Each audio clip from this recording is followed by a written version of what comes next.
Hey, do you even see her? This is your punishment for thinking you were better than us. But you are nothing. You will never be anything without him. The room was filled with whispers and cruel laughter. Amina was sitting in the middle of the room, her head bowed low, her hands gripping the edges of the chair so tightly her knuckles had turned grey. She could hear the scissors blade clicking behind her, the sound sending a shiver down her spine. The women surrounded her co-wives and her sister-in-law Fatima. They stood over her like vultures, their eyes gleaming with jealousy and triumph. The young wife, Rukaya, held the scissors, her clip curled into a snare. As she stepped closer, "Look at her," Fatima whispered, loud enough for Amina to hear. She thought she was better than all of us together. She thought she could come into our family and take him away from us. But now look at her. She is nothing, absolutely nothing without him. Amina's heart was pounding in her chest. Her husband, Musa, had been missing for nearly 4 years. And in that time, the women around had made her life a living hell. The family had turned on her, blaming her for his disappearance, whispering that she had brought bad luck to the family. And now they were going to humiliate her in the worst way possible by cutting off her hair, stripping her of the last bit of dignity she had left. "Hold still, Amina," Rukayat hissed, grabbing a fistful of Amina's hair. "We will make sure everyone knows what happened to women who bring shame to their families." Tears streamed down Amina's face, but she didn't say a word. She couldn't. Her heart was broken, her spirit crushed, but she refused to give them the satisfaction of hearing her beg. As the first lock of hair fell to the floor, she squeezed her eyes shut, trying to block out the cruel laughter that echoed around her. Fatima leaned in, her voice a low, venomous whisper. "You never belong here. Without him, you are nothing, absolutely nothing. We will make sure the world knows that." The room spun around Amina as her tears mixed with strands of hair scattered on the floor. Her humiliation was complete, but deep inside, something flickered, a spark that refused to die. Amina had married Musa 4 years earlier in a beautiful ceremony in the city. She remembered the way her heart had swelled with joy when she saw him waiting for her at the altar. Musa was a good man, kind, gentle, and loving. From the moment they met, Amina knew she had found someone special. But from the very beginning, the family hadn't welcomed her. Musa had other wives, and though polygamy was normal in their culture, Amina had felt the sharp sting of jealousy from the other women. Aisha, the first wife, had been especially cold. She had lived with Musa for years and had the respect of the family. When Amina arrived, young and beautiful, she could sense Aisha's bitterness. "She thinks she's better than us," Aisha had whispered to Rukayat once. "Just because she's from the city. She will learn soon enough. She will learn the hard way. She is no better than any of us." Fatima had been no better. Fatima is Musa's sister. She had always been close to him, and she viewed Amina as an intruder, someone who had taken Musa's attention from the family. Still, Amina tried to make peace. She cooked for the family, helped the other wives with the children, and showed respect to everyone. But no matter what she did, they never accepted her. They laughed at her behind her back, spread rumors, and made her feel like an outsider in her own home. Despite the tension, Musa had always been by her side. He loved her, and for a while, that had been enough for Amina. Everything changed the day Musa left for a business trip. It was supposed to be a short trip, just a few weeks to settle some affair in a neighboring country. But weeks turned into months, and months turned into years. Musa never came back. At first, the family was concerned. They searched for him, sent letters, and even contacted the authorities. But as time went on, hope began to fade. The whispers started. The co-wives and Fatima began to point fingers, and the blame fell squarely on no one but Amina. "It's her fault," Fatima had said one night, her voice dripping with venom. He was never the same after he married her. She brought bad luck into this family. She cursed him. The co-wives, desperate for someone to blame, had agreed. They started treating Amina like a stranger, isolating her and accusing her of things she hadn't done. "Maybe she knows more than she's letting on," Aisha had whispered one day. "Maybe she had something to do with his disappearance." The accusation grew worse with each passing month. No matter what Amina did, it was never enough to prove her innocence. She was the outsider, the one they could easily turn against. 4 years after Musa's disappearance, the family made a painful decision. They would bury him, not in the physical sense, but in a symbolic burial, a ritual to close the chapter of his life and move on. For Amina, this was too much. She couldn't accept that Musa was dead. In her heart, she believed he was still alive, lost somewhere but alive. "We had to move on, Amina," Fatima said coldly. "It's been 4 good years. 4 good years. He's gone. He's no longer coming back. We need to perform the burial and let his soul rest." Amina shook her head, her voice shaking. "He's not dead. He's out there somewhere. I can feel it." "Fila's club. Look at her," Aisha responded. "Please stop this nonsense, Joe. Let's go and bury our brother." Amina's protest only made things worse. The more she resisted, the more the family turned on her. They saw her refusal as a sign of guilt, as if she was trying to cover something up. "Lover girl, look at her," Fatima whispered one day. The day of the burial came. The family had gathered, dressed in their finest clothes, ready to say goodbye to Musa. But before the ceremony could begin, they turned to Amina. Fatima stepped forward. A cruel smile was playing on her face. "It's time to show the world what happens to women who bring shame to their families." Amina's heart pounded in her chest.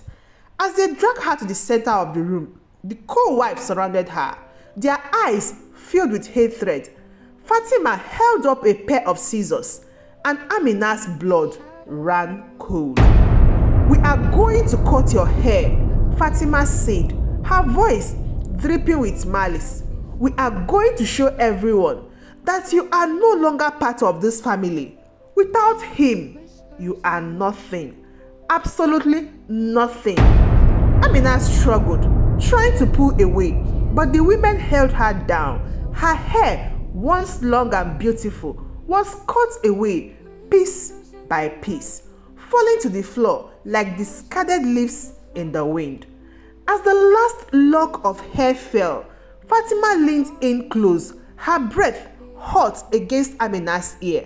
"This is your punishment for thinking you are better than us. You are nothing. You will never be anything without him." Tears streamed down Amina's face.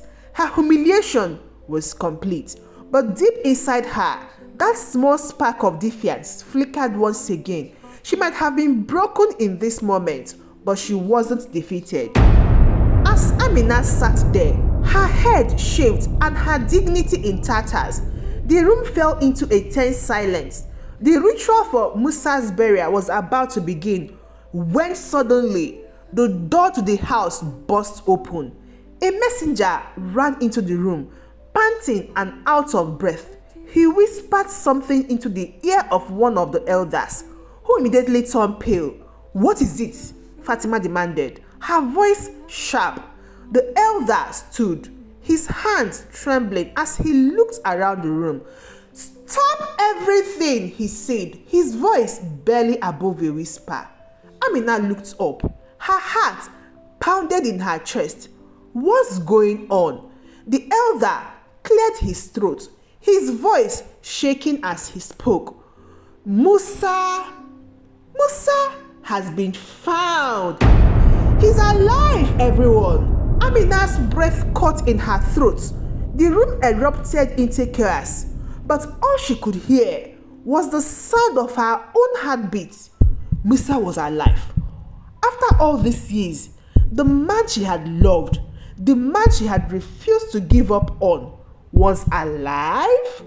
The room erupted into gasps and whispers. Fatima's face paled, and for a moment, she looked like she had seen a ghost. The co-wives, who had just moments before been mocking and cruel, exchanged panic glances. What? How? How is that even possible? Are you sure? Fatima stammered, her voice trembling. The elders raised a hand to silence them. He was found in a neighboring country, badly injured, but alive. He's alive, and he's coming home. Amina felt as though the ground had fallen away beneath her. Her shaved head felt cold. Her heart raced with a mix of relief, disbelief, and fear. She had endured so much humiliation, so much pain, but now Musa was coming back. What would he think when he saw what they had done to her? How would he react to the lies, the rumors, the cruelty? She could barely hear the rest of the conversation as the elders and Fatima began arguing, panic spreading like wildfire. "We need to prepare," Aisha muttered, her voice shaky. "If he finds out what we've done." Fatima snapped out of her shock, her eyes narrowing in anger. "We can still control the situation, right? He doesn't need to know everything. We just need to keep our story straight, everyone. Let's get it together." Amina's heart pounded as she listened to them scheme. But deep inside, she knew something had shifted. The power they held over her was starting to slip away. She had been humiliated, betrayed, and hurt, but now she felt that spark inside her begin to grow. Musa was coming home, and when he did, everything would change. The house was in chaos. The once confident wives now whispered frantically among themselves, trying to figure out how they would explain the public humiliation they had forced Amina to endure. Fatima's calm demeanor had shattered, and she paced back and forth, muttering to herself. Amina, still sitting in the chair, with her hair scattered around her, took a deep breath. Her head was light, her heart heavy, but she wasn't broken, not yet. As the hours passed, she overheard bits of conversation. They were already crafting lies, already trying to find ways to blame her for everything that had happened. Amina realized that she would have to be strong for what was to come. Musa's return would not be simple, and she knew the family wouldn't easily let go of their hatred for her. But Amina also knew that the truth was on her side. For the first time in years, she felt a glimmer of hope. She had survived their cruelty, and now she would have to survive the storm that was coming when Musa returned. The next day, preparations for Musa's return were in full swing. The atmosphere in the house was tense. Everyone was on edge, waiting for the man who had been gone for so long. Amina stayed in the shadows, not wanting to draw attention to herself. Fatima kept a close eye on her. Her face was hard and unreadable. "Don't think for a second that his return will change anything for you," Fatima whispered as she passed by Amina in the hallway. "You are still nothing without him. You are still nothing, I mean absolutely nothing. Don't forget that." Amina didn't respond. She had no intention of fighting with words anymore. When Musa arrived, she would let the truth speak for itself. Hours passed, and soon the sound of approaching footsteps filled the air. The front door opened, and there he was, Musa, her husband. He looked different, thinner, weaker, with a visible limp, but he was alive. His eyes scanned the room, searching for something or someone. Amina stood at the back, her heart pounding in her chest. When his eyes finally met hers, there was a flicker of recognition, a moment where time seemed to stand still. But before he could speak, Fatima rushed forward, throwing her arms around him. "Oh, Musa, my beloved brother, you are finally home," she cried, forcing tears into her voice. "We thought we lost you. I thought I've lost you forever." Musa's gaze softened, and he embraced his sister. The co-wives quickly gathered around him, each vying for his attention, each trying to paint themselves as the most loyal and devoted in his absence. Amina stayed back, her body tense, watching as they performed their lies. Her shaved head, now hidden under a scarf, was a reminder of everything they had taken from her, but she refused to let them break her spirit. As the hours passed, the tension in the house grew. Musa sat at the table, eating a small meal, while the family surrounded him. They told him stories about what had happened during his absence, carefully crafted lies that painted themselves as victims of Amina's supposed bad luck. Fatima, ever the master manipulator, was leading the conversation. "Ah, my brother, we did everything we could to keep the house together," she said, casting a sideways glance at Amina. "But some things were out of our control, my brother. You know how fragile things can become when bad luck enters a home." Musa's brow furrowed, and he glanced at Amina, who remained silent, her eyes downcast. Fatima continued, her voice soft and full of forced concern. "We tried to protect Amina, but she refused to listen. She kept holding on to hope, even when we all knew the truth. She wasn't herself." Amina clenched her fist, her anger rising, but still, she didn't speak. She knew that Fatima was teasing her, trying to provoke her into defending herself in front of Musa, acting out of character, but she wouldn't give them that satisfaction. As the nights wore on, the tension grew unbearable. Musa's silence weighed heavy on everyone. He had listened to their stories, but his eyes kept drifting back to Amina. Something wasn't right. He could feel it. "Why is her head shaved?" Musa asked suddenly, his voice cutting through the room like a knife. The room fell silent. All eyes turned to Fatima, who looked momentarily stunned before she recovered.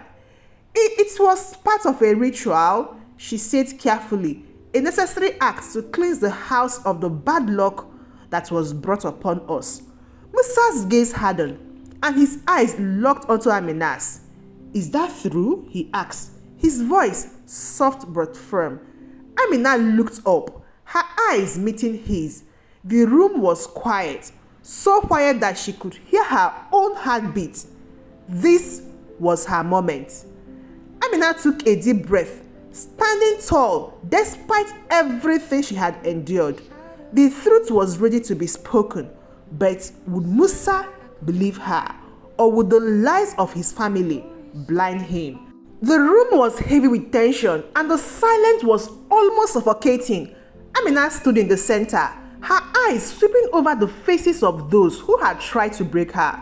Fatima's nervous glances, the co-wives' anxious stares, and Musta's uncertain gaze were all focused on her. She had been silent for so long, but now everything was about to change. Amina's voice cut through the air, steady and calm, but with an edge that made everyone in the room sit up a little straighter.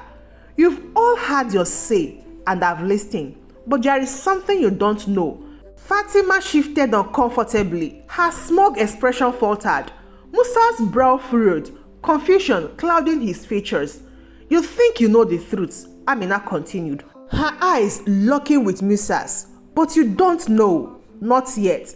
The room held its breath as Amina took a step forward, her voice lowering, but carrying a weight that made everyone lean in closer. "When the truth comes out, everything will change." Fatima stood abruptly, panic flashing in her eyes. "What truth, Amina?" she snapped, trying to regain control of the situation. Amina didn't flinch. She held Fatima's gaze, her calm demeanor only making the tension worse. "Stay tuned, Fatima, because when I'm done, we'll see who's really left standing." She turned to Musa, her voice soft but firm. Musa, I'm giving you one last chance to hear the truth from me. Musa's voice cracked slightly as he asked, Amina, what are you talking about? What is the truth? Amina's eyes narrowed, her final words sending a chill through the room. You will find out soon enough. The question is, will you be ready for it? With that, the room fell into silence once again. No answer, only more questions. The weight of Amina's word hung in the air, leaving everyone, especially the viewers, wondering just what the truth really was and how it will change everything. Stay tuned for the truth, guys. Till we meet each other in the next episode. Goodbye.